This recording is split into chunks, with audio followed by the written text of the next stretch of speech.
As you can see, Jackie's serve return kind of sucks, but today we're gonna fix it with Olympian Toby Ng. Do you think your serve return sucks? Yeah. It's fine. So Toby, what is our first step to increasing Jackie's serve return performance? I think he needs to be a little bit more intimidating.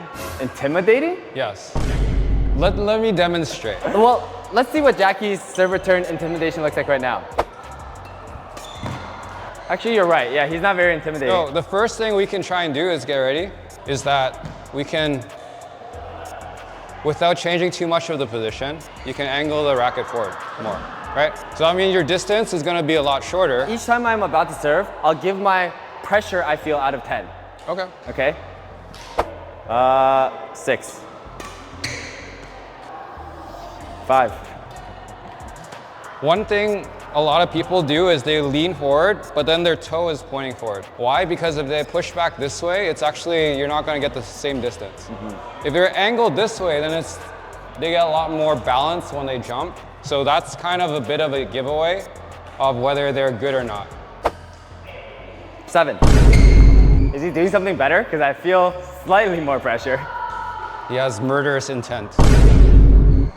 7.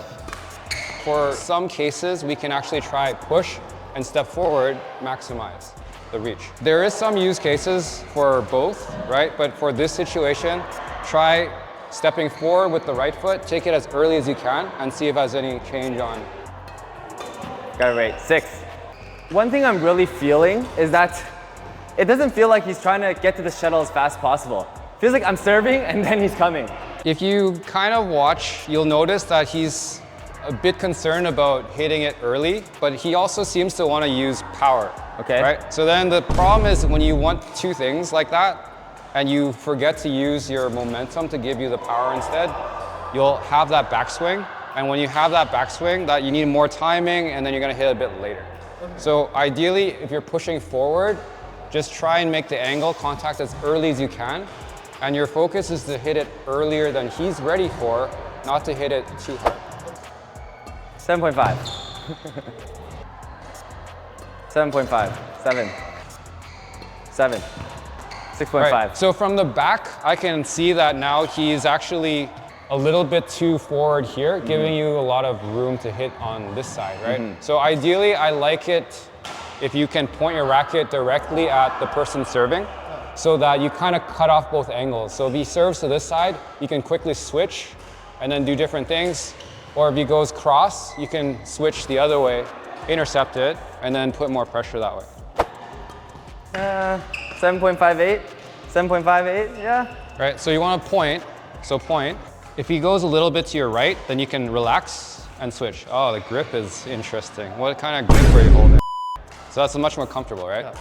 And then you're already backhand, so if it's over here, slide slightly, just relax, slide the grip slightly, and then go. That's pretty good. That was like pretty close to 8. We've tackled intimidation now. Yes. Right? And intimidation obviously has a lot of components. So now that we assume he can be a pretty intimidating guy, what is the next part to having a good return of serve? We want to be able to push off the back foot to give you more acceleration to go forward. Okay. A lot of times when people think like, oh, I'm going to intimidate someone like this, if they serve it really well, like you can't do anything but to hit a very awkward shot, right?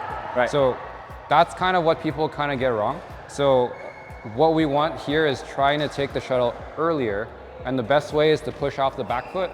Okay, so just getting the shot earlier. Yeah, let's try and just get to the shuttle as early as you can. Okay. Think of going forward instead of up.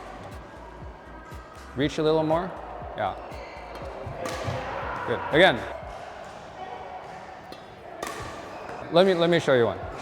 I want to take it early, but I don't want to hit too hard. Right, from here. Right, that's enough. Because I hit it soft, it will go down right away. So imagine if I'm just serving it back. Think of it like I'm serving it back to the other person so that it goes down right away. Good. You want me to serve and receive it? Yeah, just hit one more shot after. Okay. So the third shot. Yeah. So that one, I did feel he was a little bit faster. But compared to you, even though that you were just a little bit faster than him, but that little bit makes such a big difference. We covered intimidation. We covered getting it early. So step number 3 you said is contact point. But how is contact point different from getting it early? Isn't that contact point? Your contact point can also dictate what kind of shot. So you're there early, but what are you going to do? Okay. Right? Ideally, just take the net is probably the best thing. But sometimes your opponent kind of catches on. It's like you're doing too many net shots, right? So then they just might storm and then look for your net shot and trying to take it early as well. So you have to be able to make a slight adjustment based on where you want to hit to. So contact point actually means where I want to hit based on the court as well, right? I don't always want to hit to one side, maybe I want to change sides and then keep them guessing. So I want more variety. Try and make it look like you can play it hard, and then you can kind of make a small adjustment and then hit a different shot based on where you contact. Jackie, do you understand? Yeah. Repeat it. No. What? Everything you talked about contact point to me felt like we were talking about just how to have deception. How do you come up in a way where they can't anticipate what you're gonna hit? You have to make it look like you can hit hard to prevent them from moving forward. Is that not deception? It is, and it isn't. Great answer. Yes, whether you're sense. deceptive or not to your opponent is out of your control, right? Okay. So his focus is not to deceive the opponent, it's not try to make it predictable. less readable. So I see. It's a poker face. You're trying to have a good poker face. Let's try an example, right? So you're going to hit it at Aylex. Either you hit it in front of him or you try and hit it past him, right? But it should look the same, but how hard you hit it, it's going to be based on what you think he's going to do.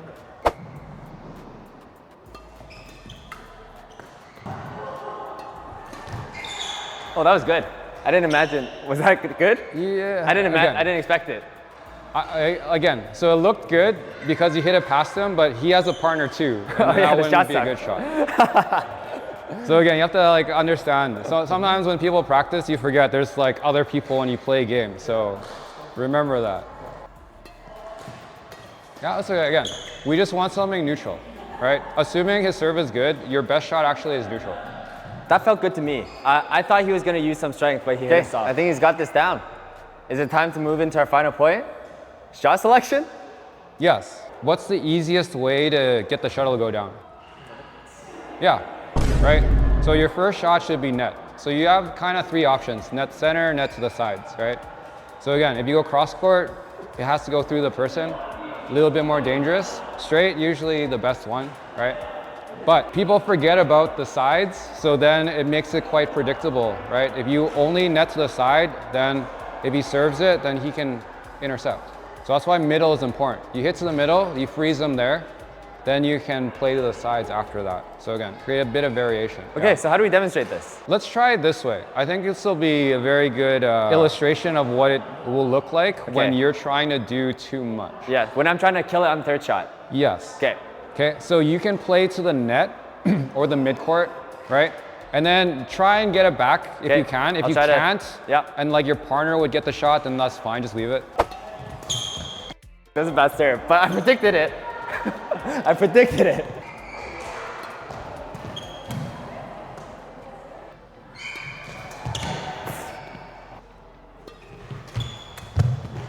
Yeah.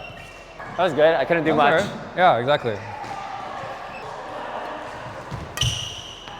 Yeah, pretty good. Right, so the thing is, if you take it early and it just kind of goes over, like he can't hit very hard because if unless he pre-plans a swing, but if it's going back the other way, just like a serve, that's why I say like your serve return should be like if you're serving, right? You want to just kind of go over the net, go down, then they have really no choice but maybe just play back the same thing, maybe move it a little bit, or if they're that late, then okay, fine, now you won the advantage, right? All right. Okay, so now, Jackie, you know all the steps? You ready to put it together? All right, let's see the difference. There we go.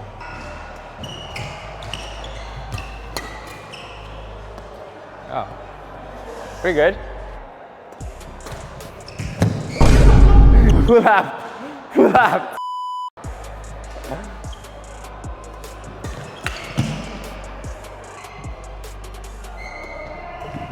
Ooh. Oh, that's good. Yeah. If you guys enjoyed this video, don't forget to like, comment, subscribe, and please Join our YouTube memberships. We need